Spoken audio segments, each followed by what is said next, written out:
después yo leo la prensa, yo leo hasta las esquelas.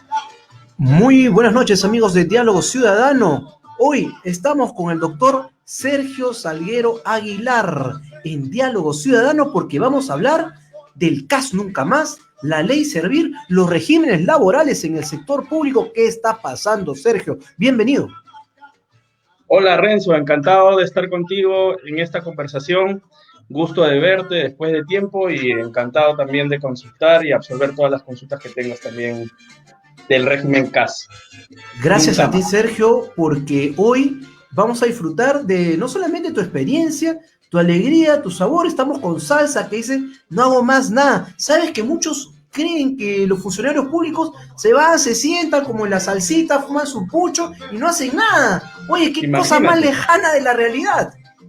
Imagínate, esa canción del Gran Combo de Puerto Rico que describe la vida de un burócrata supuestamente en el Estado, ¿no? Que es una situación que algunos desconocen y obviamente coincido que es alejado de la realidad, ¿no?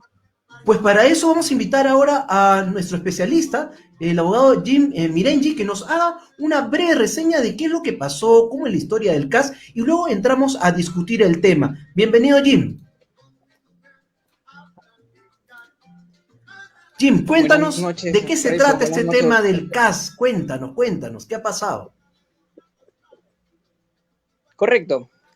A inicio de los años 90, la situación de nuestro país era caótico a nivel político, económico y social, como consecuencia del primer gobierno de Alan García Pérez. Su sucesor, Alberto Fujimori, heredó un país en quiebra, con una hiperinflación galopante, déficit fiscal y altas tasas de desempleo. Ante tal contexto, era imperativo la implementación de un nuevo modelo económico, el cual tenía que contar con el respaldo de una nueva constitución. Así nace la Constitución de 1993, la cual buscaba captar la inversión extranjera en forma masiva. Por ello, la Constitución del 93 realizó una serie de reformas, entre las cuales resalta la flexibilización de la estructura laboral. Así, mientras la Constitución de 1979 reconocía los derechos de los trabajadores a una estabilidad laboral, la Constitución de 1993 no reconocía este derecho.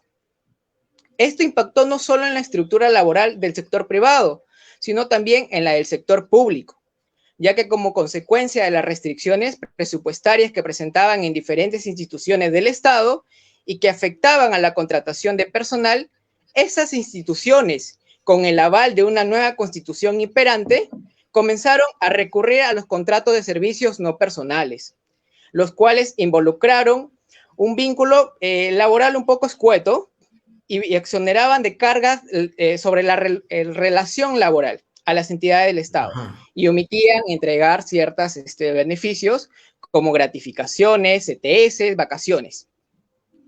Esto trajo como consecuencia, tal y como lo menciona un informe de la Autoridad Nacional del Servicio Civil del año 2017, que desde mediados de los años 90 hasta entrada a la primera década del nuevo milenio, exista una proliferación de los servicios no personales en el sector público, lo cual desde el punto de vista de igualdad en el ámbito de los derechos laborales de todos los trabajadores en el sector público era algo injusto. Ahora, ¿cómo surge el régimen CAS? De acuerdo a lo que ya se mencionó, el régimen especial de contratación administrativa de servicios nace durante la gestión del segundo gobierno de Alan García Pérez, con la intención de reducir la excesiva cantidad de personal que venía laborando en el sector público, en ese entonces bajo la modalidad de servicios no personales. Asimismo, es necesario mencionar que este régimen está regulado por el Decreto Legislativo 1057 y sus respectivas modificatorias, siendo este régimen de carácter transitorio. Esto porque todos los trabajadores sujetos a este régimen se tenía previsto que paulativamente iban a ser asimilados al servicio civil, regulado por la ley 30057. En base a lo que ya he comentado, Te invito, Renzo, para que nuestro especialista, Sergio Salguero, nos explique más sobre el tema. Gracias. Muchísimas gracias, Jim. Quédate con nosotros un ratito, pero es momento de dialogar con el doctor Sergio Salguero. Sergio, hemos escuchado a Jim que nos ha hablado sobre esta historia desde el gobierno de García, esa crisis terrible que se parece a la actual, la económica, social, política. Y han pasado ya 30 años y parece que el sector público, en vez de haberse fortalecido, pues sigue con los mismos temas, pero ahora el Congreso ha planteado que el CAS no va más y nadie sabe qué va a ocurrir. Entonces hay varias aristas, Sergio. Por un lado, los derechos de los trabajadores y por otro lado, qué es lo que realmente puede hacer el Estado peruano. ¿Tú cómo lo ves? Muy interesante lo que ha descrito Jim. Me parece que es un panorama adecuado, el que nos permite entrar en el contexto de lo que es el empleo público. Actualmente, el empleo público peruano tiene tres grandes regímenes. Un régimen de carrera administrativa, que está regulado, como bien indicó Jim, por el decreto legislativo 276 y el decreto legislativo 728. Existen regímenes especiales que tienen pues reglas muy particulares, como los profesionales de la salud, como los profesionales también de educación, los policías, los militares, que tienen determinadas reglas muy particulares. Y existen otro cuerpo también de regímenes laborales regulados por el Fondo de Apoyo Gerencial, el Programa de Naciones Unidas para el Desarrollo, ¿no? Los PAC, que se conocen también como regímenes fuera del ámbito de la propia entidad.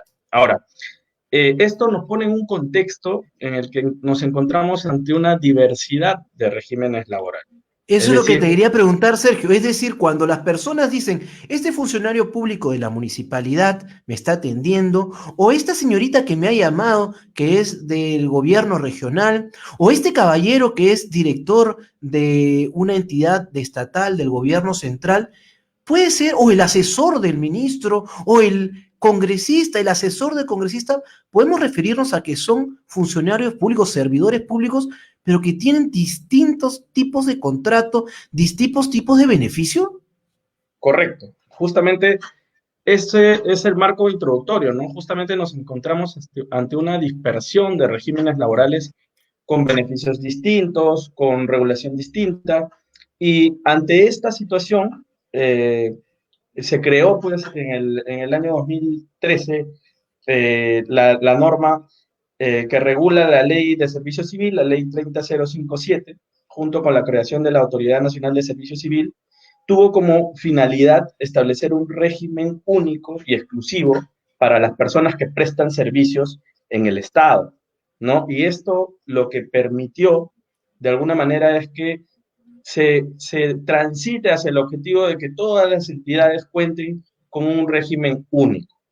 Esto, desde el año 2013 hasta la fecha, no se ha podido conseguir a plenitud, dado que no es únicamente un tema de implementación normativa, sino pasa también por voluntad política y un tema también que tiene estrechamente que ver con el presupuesto de cada entidad, ¿no? Pero entonces aquí hablamos de temas fundamentales. Uno, si todos gozamos de los mismos beneficios, si somos considerados trabajadores de igual categoría, o sea, si realmente el abogado A vale igual y tiene los mismos beneficios que el abogado B en dos entidades distintas del Estado, y eso también está ligado a sus remuneraciones, para que la gente nos entienda. Mientras en algún lado algunos funcionarios o servidores públicos están al mes, o sea, los contratan al mes, ¿no? Firman su adenda al mes, otros tienen un régimen que le puede permitir ganar 14, 15 sueldos. Mira, para poner un ejemplo gráfico, Renzo y Sergio son dos amigos de una universidad, que uno opta por ir a una empresa privada y hacer carrera en una empresa privada, ¿ok? Bajo un régimen que sin duda puede tener muchos comentarios y muchas críticas, pero es el régimen 728, es el régimen privado. El régimen general. El régimen general. ¿Qué es lo que te da este régimen? O sea, Renzo tiene una familia, tiene 15 sueldos al año, tiene CTS gratis y además tiene estabilidad laboral, ¿no?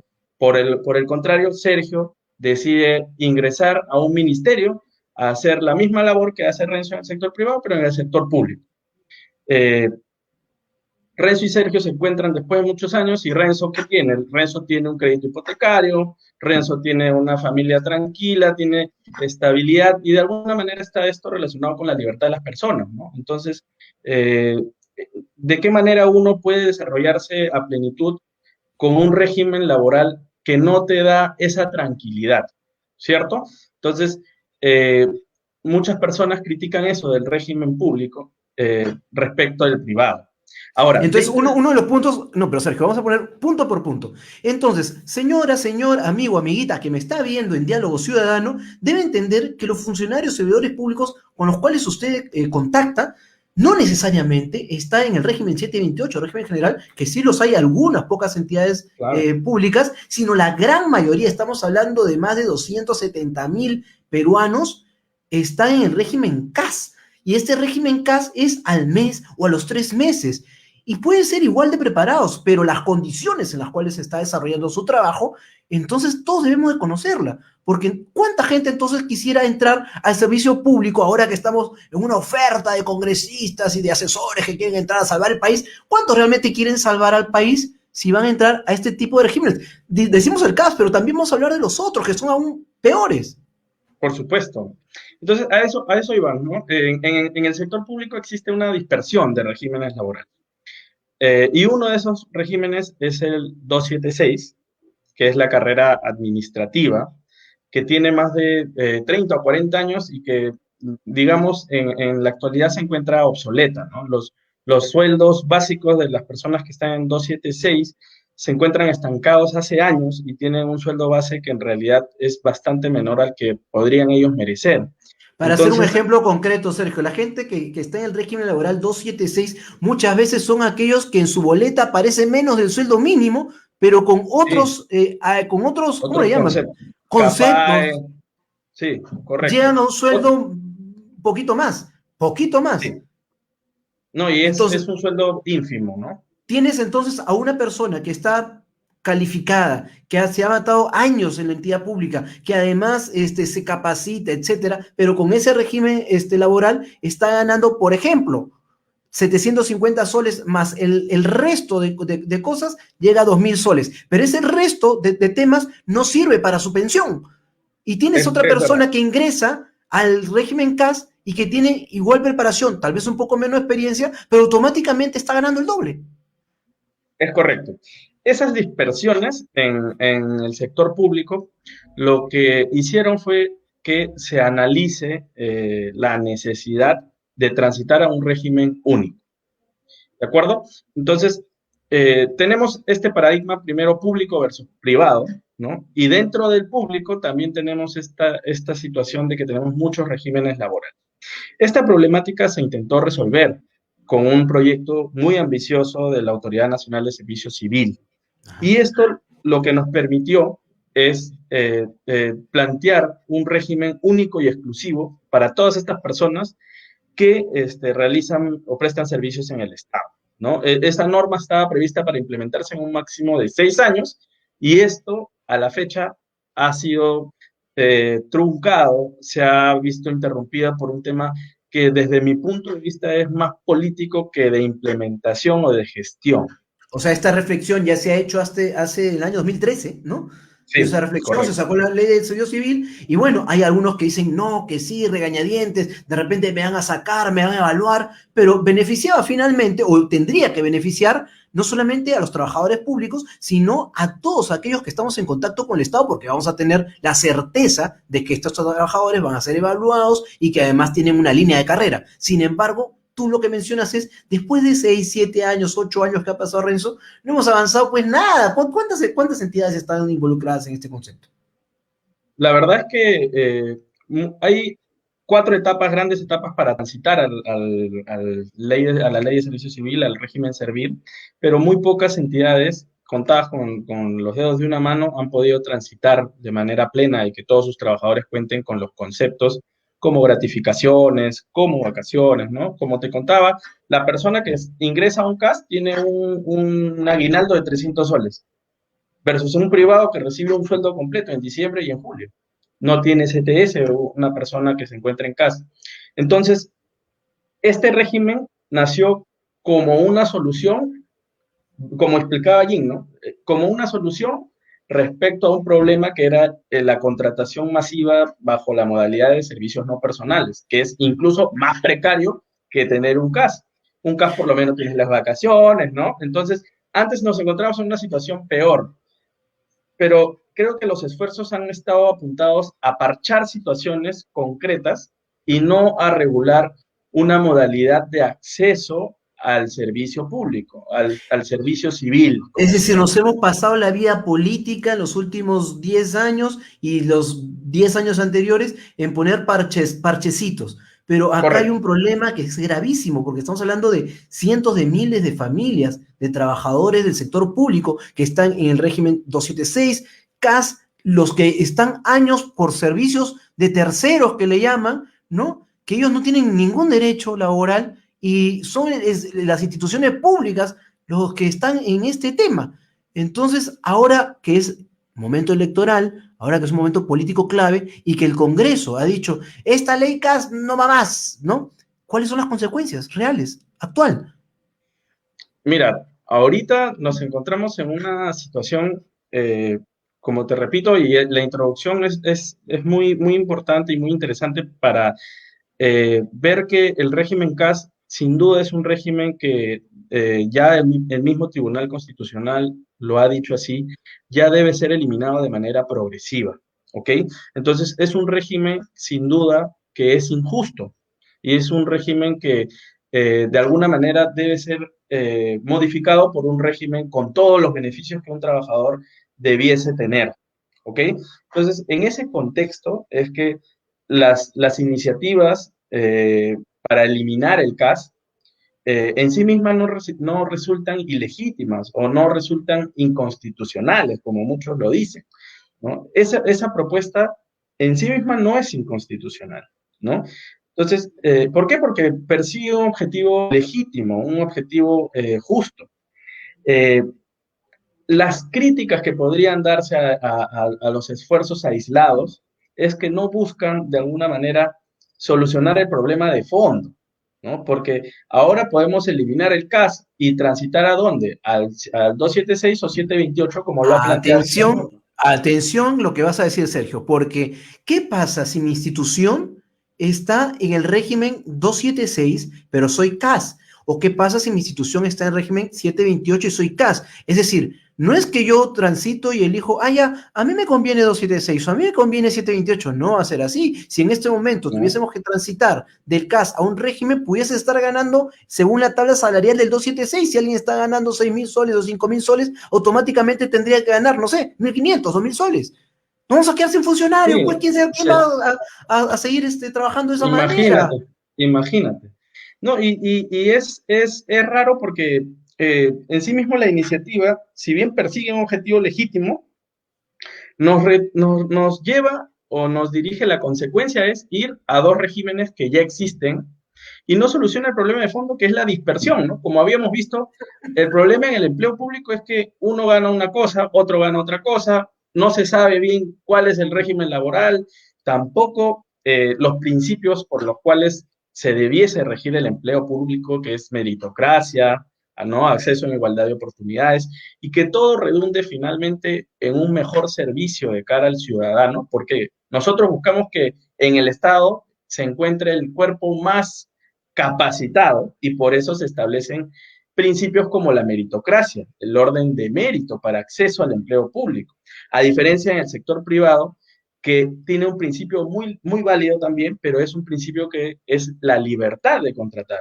Yo como privado decido si contrato a Sergio o a Renzo, independientemente de cuál es la aptitud que puede tener cada uno. En el Estado es diferente, tienes que acceder por un concurso público. ¿Por qué? Porque la finalidad no es digamos, el provecho de una empresa, sino la finalidad es darle un servicio público de calidad al ciudadano. Entonces, los principios en sí mismo, o sea, en el empleo público y en el empleo privado son distintos. Entonces, esa situación lo que nos hace pensar es que nos encontramos en una situación de dispersión que responde a distintos principios. O sea, el principio del empleo privado es distinto al del empleo público y eso Pero tiene que Sergio, quedar claro. ya, eso queda claro, pero acá hay un tema fundamental. En estos momentos de pandemia, se supone que el sistema de salud se tiene que fortalecer y la única forma que tienen para ir contratando a la gente es o por terceros, o sea, seguir en estos empleos precarios, ultra precarios, o por CAS, que además ya sería un empleo, digamos, precario, pero resulta que la ley que acaba de ser promulgada dice que ya no se debe contratar más CAS, que los procesos CAS quedan en stand-by. Entonces, ¿cómo va a afrontar la nación esta situación por falta de servidores públicos en este régimen? Porque tampoco van a entrar al régimen 728 ni al 276. Entonces, ¿qué? Nos quedamos con lo que tenemos. Sálvese quien pueda. Mira, la ley que estamos comentando es una ley eh, que desde el propio nombre, ¿no? Establece disposiciones para erradicar la discriminación de los regímenes laborales en el sector público. Y la primera reflexión es, ¿existe discriminación en el sector público? Y la pregunta es ¿por qué? ¿No? La primera pregunta es ¿por qué? Entonces, el problema de fondo es este, ¿no? Que existen varios regímenes, como ya lo habíamos conversado. Entonces, ¿qué es lo que hace esta norma? De alguna manera elimina el CAS, ¿no? Y lo que busca a través del artículo 1 de esta norma es que se incorporen las personas que están al CAS al decreto legislativo 728 o al decreto legislativo 276, ¿ok? Dependiendo de cuál es el régimen laboral de la entidad. Es decir, si la entidad tiene en su ley de creación un régimen laboral exclusivo 276, las personas que se encuentran bajo el régimen CAS deberían migrar, entiendo yo, porque esa parte no está descrita, voluntariamente al 276, porque como bien has indicado, hay situaciones que podrían resultar no convenientes para un CAS de migrar a un régimen 276 con menores beneficios. Entonces, ahora, yendo ya al análisis puntual de la ley, eh, mi primera impresión es que no resulta eh, una solución para el problema de fondo. ¿Ok? Ahora, en segundo lugar, tú has hablado de la oportunidad, ¿no? De la oportunidad. Estamos hablando de 300.000 trabajadores, ¿ok? Que se encuentran contratados bajo este régimen laboral y que definitivamente lo que va a hacer es tener un impacto, como ya se ha indicado, de por lo menos 4.000 millones de soles. Entonces, ese impacto en el presente contexto, sin duda, lo que nos va a, a- a llevar a una reflexión de cuán necesario es hacer esta reforma o esta modificación en el presente contexto, ¿no? Ese es el enfoque de oportunidad, ¿ok? Ahora, en cuanto al enfoque de legalidad, ¿no? Nosotros podemos revisar que el Congreso tiene competencias para determinadas materias, ¿ok? Y puede emitir normas que no impliquen una iniciativa de gasto, es decir, que no choque con el bolsillo del Estado, ¿entiendes? Entonces, esa parte, si es que no choco con la plata del Estado, puedo crear normas. Si Pero ya en este comienzo, caso, pero en este caso de la contratación o regímenes laborales, es evidente que vas a tener que ir de la mano con el presupuesto público, porque si no sería nada más declarativo y seguimos pues esperando los siglos de los siglos para que todos podamos tener igualdad de oportunidades para poder tener una gestión pública eficiente, digamos. para ponerlo gráficamente, ¿cuánto gana un casa al año? Un casa al año gana 12 remuneraciones, incluidas tus vacaciones y tu aguinaldo de 300 soles. Eso es lo que gana un casa, ¿ok? ¿Qué es lo que gana un 728? Un 728 gana tus 12 remuneraciones al año, dos gratificaciones de un sueldo cada uno, una bonificación extraordinaria del 9%, un depósito de la CTS, escolaridad de 400 soles, asignación familiar y conceptos que por convenios colectivos o laudos arbitrales puedan tener un trabajador. Entonces, la pregunta es, ¿tiene iniciativa de gasto o no?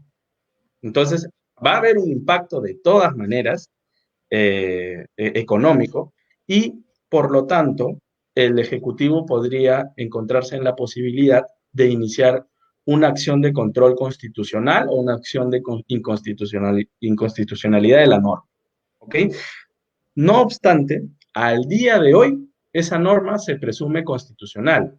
Las normas no son inconstitucionales porque lo dice Sergio Salguero o porque lo dice Renzo Cárdenas. Entonces, hoy día nos encontramos ante un desafío para las oficinas generales de recursos humanos de todas las entidades, porque la norma tiene determinados artículos, y esta parte es un poco tediosa, que las leyes podrían diferenciarse en dos, ¿no? Autoaplicativas o heteroaplicativas. En términos sencillos, la norma es vigente por su sola publicación o si la norma necesita alguna norma reglamentaria. Hay algunas disposiciones de esta ley que, desde mi punto de vista, son autoaplicativas. Es decir, hay algunos especialistas que dicen que esta norma todavía no es vigente porque tiene que esperarse el reglamento, ¿ok? Desde mi punto de vista, eso no es así, porque hay algunos artículos que sí son autoaplicativos, como por ejemplo, el que elimina la temporalidad de los casos. Es decir, los Es CAS... decir, a ver, atención, atención. El anuncio de Sergio Salguero es que si hay alguien que este fin de mes se le acaba su contrato CAS, si es que no hay nada que diga lo contrario, ese contrato sigue Correcto, indefinidamente. correcto. Es una interpretación de que esta es una regla autoaplicativa. No si yo te digo el contrato es indeterminado o el contrato es indefinido, yo no necesito un reglamento que me diga cómo va a ser indefinido. Es indefinido y punto, y por eso es autoaplicativo. Es diferente que te diga, el artículo 2 de la norma te dice cuáles son los requisitos para que el trabajador CAS pueda migrar a 728 o pueda migrar a 276 y se Eso es otra establecen cosa. determinados requisitos. Ok, vamos a ver cómo eso se da en la práctica y le dice, oye, ejecutivo, tienes 60 días para reglamentar esta parte. Pero cuando te dice, eres indeterminado y punto. Ya no hay necesidad de que haya un reglamento para eso. Entonces, eso es una norma autoaplicativa. Y desde Y mi el punto de Tribunal vista, no es. Constitucional puede determinar si un artículo es inconstitucional y otro no. Es decir, mira, este hermano, esta parte no va, esta parte sí va. Porque ¿sabes lo que se viene, Sergio? Si es que no hay, digamos, no hay una declaración de inconstitucionalidad o el Ejecutivo no se mete ahí a la guerra, que viene el nuevo gobierno y ya les voy avisando que no va a poder meter a nadie. Mira, como dato nada más. La eh, costumbre, ¿no? De ir con toda su mancha, se quedarán ahí afuera, con sus currículos en la mano. como dato, al día de hoy, ¿qué es lo que está pasando? Personas que estaban en periodo de prueba, simplemente no superaron el periodo de prueba.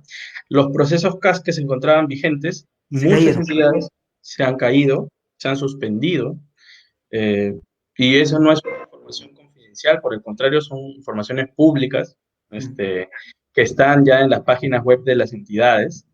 Y desde el punto de vista netamente académico, esto representa pues una problemática. Nos encontramos en una zona gris, ¿no? Las oficinas o los jefes de recursos humanos ahorita se encuentran seguramente bombardeando a la Autoridad Nacional de Servicio Civil con ¿Qué consultas. hacemos, hermano? ¿Qué ¿Qué hacemos? hacemos? ¿Qué hacemos? De plano, la interpretación es que no se puede contratar nuevamente a personas con el régimen CAS. Entonces, justamente ahí va el título, pues, CAS nunca más. Ya no va a haber CAS con la finalidad, pues, justamente de que las personas se incorporen bajo los regímenes existentes en la entidad, que son 728 o 276. Ahora hablemos brevemente, Sergio, del otro escándalo, que es las instituciones públicas se llenan de consultores mes a mes, cada 2 meses, en vez de incluirlos en su mínima planilla de CAS o su mínima planilla, digamos, y siempre estás contratando a la misma gente, a veces por años. Y entonces, Mira, ¿qué pasa? Porque también los privados que aparecen en Diálogo Ciudadano y vienen los empresarios y dicen, oye, pues hermano, o sea, el gobierno no cumple, el Estado no cumple con sus trabajadores y a mí me persigue la SUNAFIL, me persigue la SUNAM, me persigue el Serenago, todo el mundo me persigue. sí, hay un problema también que es ya un poco también de fondo, que es eh, la informalidad propia en el sector público, ¿no? Si te das cuenta, a través de las contrataciones de servicios por terceros o a través de consultorías a personas que se encuentran de alguna manera allegados a la gestión que se encuentra pues en determinada institución, hacen que la gente también pierda confianza, ¿no? En las instituciones públicas y rechace de manera categórica al servidor público, ¿no? Y eso es una afectación no solamente a las gestiones, sino ya es una afectación a todos los servidores que nos encontramos de alguna manera involucrados en el mundo del sector público.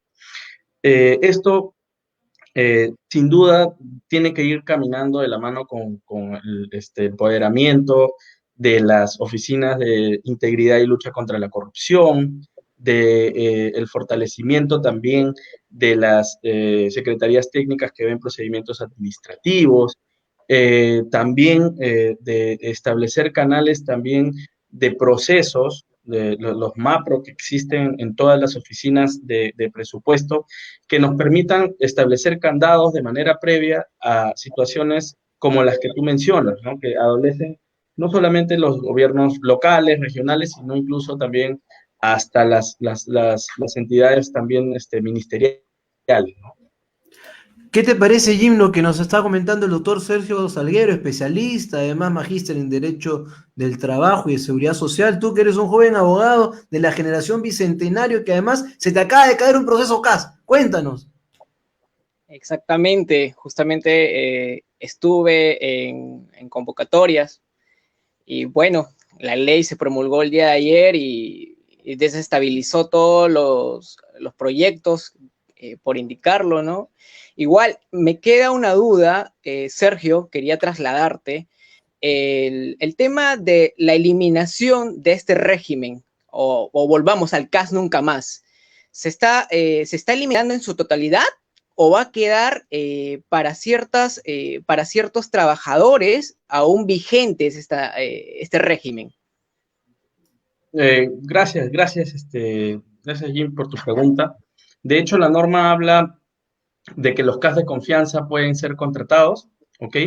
Y hay una parte que resulta contradictoria porque en la disposición complementaria que modifica la ley del servicio civil que indica expresamente que se modifica la duración del contrato CAS, ¿no? A tiempo indeterminado, ¿no? Y ahí dice, salvo que se utilice para labores de necesidad transitoria o de suplencia. Si te das cuenta, esa es una contradicción con el propio artículo 4 que te habla de que el contrato CAS es indeterminado. Entonces, ¿cómo un contrato CAS puede ser indeterminado y a su vez establecer una excepción para labores de necesidad transitoria o de suplencia? Ahora, entonces, las necesidades transitorias o de suplencia están pensadas en un régimen 728 que te establece la causalidad y la temporalidad de los contratos, ¿ok? Y no pensado pues en un contrato CAS porque no hay tipología de contratos temporales, porque por la naturaleza del contrato CAS, estos son temporales. Entonces, esto es una contradicción de la norma que va a tener que ser aclarada en el reglamento o aclarado por la Autoridad Nacional de Servicio Civil, pero para responder tu pregunta, se eliminan los CAS, no se eliminan los CAS para establecer funciones de confianza, las CAS de confianza, y interpretando este artículo 5, tampoco pues habría posibilidad de contratar CAS para necesidades transitorias o de suplencia, ¿no? Ahí yo lo planteo como una contradicción, ¿no? Más que como una respuesta. Yo veo ahí que es una contradicción de la propia norma. Te agradezco mucho, Sergio, este diálogo con los ciudadanos que hemos tenido el día de hoy y me gustaría una última consulta, decir, ¿qué es lo que debemos esperar? Esperar tanto los que son servidores públicos como los usuarios de los servicios públicos. ¿Qué debemos esperar en estos meses? ¿Qué puede ocurrir? Mira, el panorama es incierto. eh, lo que a mí me tinca que podría pasar es que el Ejecutivo en las próximas semanas presente una acción de inconstitucionalidad y que en un plazo, esperemos breve, entiendo, podría resultar 9 meses, 6 meses, que son los tiempos que normalmente tiene el Tribunal Constitucional, resuelva por declarar constitucional o inconstitucional la norma, ¿no? Hemos visto en esta conversación que tiene y adolece de algunos vicios o contradicciones o dudas que nos plantea la norma, y esto nos permite más o menos concluir que el tribunal podría fallar a favor de una inconstitucionalidad, ¿no? No solamente por el tema de la iniciativa de gasto, sino también por la oportunidad, sí, y también las problemáticas que habríamos visto al inicio de la conversación que no se resuelven con esta norma, ¿no? Si bien es un objetivo que parece justo, no creo que resuelva el problema del empleo público, sino más bien creo que los esfuerzos debiesen estar orientados a fortalecer la reforma del servicio civil, a meterle las balas ahí políticamente y que las personas puedan transitar a un régimen único, ¿no? Porque los regímenes 276 y 728 tienen años también intentando implementarse de manera única en el Estado y no se ha podido. O sea, hasta está evidenciado que son regímenes que han fracasado en el sector público y creo que una reforma ambiciosa como la del tránsito a servir podría ser una buena oportunidad para el nuevo gobierno para que se implemente de manera definitiva, ¿no? Muchas gracias, Sergio, por esta conversación entre ciudadanos y espero que nos veamos muy pronto para seguir tratando los temas laborales del sector público y privado. Perfecto, Renzo, para apoyarte siempre. Un abrazo, Jim. Gracias por todo. Jim, Gracias, ¿qué te Sergio. pareció Gracias, la Renzo. Hasta luego. conversación con el doctor Sergio Salguero? ¿Qué es lo que te llevas tú como joven, trabajador, abogado del servicio público? Siento que Sergio nos ha explicado a detalle, ¿no? Sobre lo que la ley nos está indicando o lo que la ley propone. Porque efectivamente, si bien esperamos una reglamentación por parte del Ejecutivo, todavía no tenemos las cosas claras, ¿no? Sobre cómo se va a hacer esta eliminación progresiva, ¿no? Del régimen CAS para poder trasladar a un régimen 728 que te da todos los beneficios o estar en una ley de la carrera administrativa según cada entidad lo tenga. Bueno, Sergio nos lo ha explicado y nos queda claro, ¿no? Nos queda claro este tema. Esperemos que el Ejecutivo se pronuncie y bueno, y el TC no lo declare inconstitucional, porque en realidad favorecería a un buen grupo de personas, ¿no? Ajá, muchísimas gracias, Jim, por participar. Tú eres parte de Diálogo Ciudadano. Invitamos también a otros jóvenes y no tan jóvenes que deseen ser parte de Diálogo Ciudadano y que puedan escribirnos inbox y sean parte de nuestro equipo. Gracias, Jim. Amigos de Diálogo Ciudadano, hemos tenido a Sergio Salguero, especialista en Derecho de Trabajo, igual que nuestro colaborador Jim Mirengi. Hemos podido compartir en este espacio las preocupaciones, las necesidades que evidencia el servicio público. Los usuarios de los servicios públicos, del ministerio, de las municipalidades, deben comprender que quien les sirve es una persona que ha estudiado, se ha capacitado y ha concursado para estar allí. El asunto es que no todos los servidores públicos son considerados por el propio Estado en un mismo régimen laboral, con diferentes beneficios sociales, diferentes tabla salarial. Y entonces comprendemos, pues, qué es lo que ocurre en unas municipalidades más pequeñas, más grandes, o qué ocurre en la Contraloría o el Banco Central de Reserva, ¿no? Ahí con sus 15 sueldazos, ¿no? Con todos los beneficios de ley, qué bacán. Ellos sí están chévere. Pero ¿qué pasa con los demás? ¿Qué pasa con aquellos además que ni siquiera están en casa, que están con sus recibitos, correteando para que le pague recursos humanos. No te pases, pues. O sea, los servidores públicos y los consumidores o usuarios de los servicios públicos debemos ya de una vez decir, oigan, está bien, pues se necesita ajustar la caja, pero la ajustémosla de una vez. Eso no puede ir año tras año, porque nos estamos mintiendo a la cara. Queremos servicios eficientes, queremos trabajadores públicos honorables, queremos que la cosa avance, ¿y quién lo va a hacer? O sea, uno que está con recibos por horarios, o uno 276 que gana menos del sueldo mínimo, pero con sus adicionales pasa el sueldo mínimo, pero resulta que no va a tener ese dinero para poder pagar la FP o la ONP. Va a ser una miseria cuando se jubile, por eso no se quieren jubilar. Así está nuestra realidad. Esos son los temas que los candidatos deben hablar. Por favor, que no nos metan pues tanto floro. Ahora es el momento. No se trata tampoco de sacar una ley que luego el TC lo declare inconstitucional. No jueguen con los sentimientos, con las expectativas. No solamente los trabajadores públicos, que son casi 300.000 o más en el régimen CAS, sino con todos los servidores y los que somos beneficiarios de los servicios públicos. Muchísimas gracias. Nos vemos mañana con más diálogo y empoderamiento ciudadano aquí. Denle like, suscríbanse. Chao.